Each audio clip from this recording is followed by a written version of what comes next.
Video, we want to take the derivative with respect to x of x cubed plus y cubed equals 3 times xy. We're going to do this by using implicit differentiation.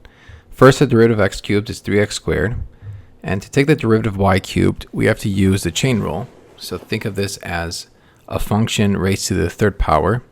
So we'll do the outside, bring down the power, so that's 3y squared. And then we have to multiply by the inside, which is the dy dx. That's equal to the derivative of 3xy. We have to use product rule.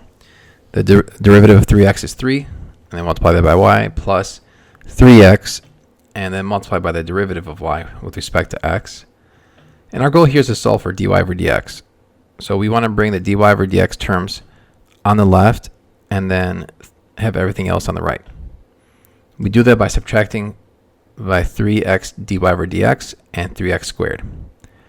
So now we have 3y squared dy over dx minus 3x dy over dx equals 3y minus 3x squared.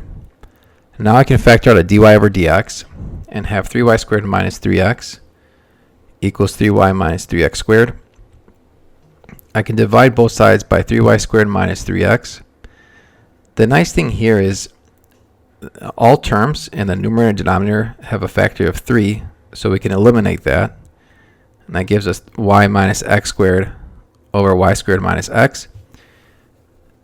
Another way to write this is if you multiply the top and the bottom by -1, you have x squared minus y over x minus y squared. So either one of those two forms is the right answer.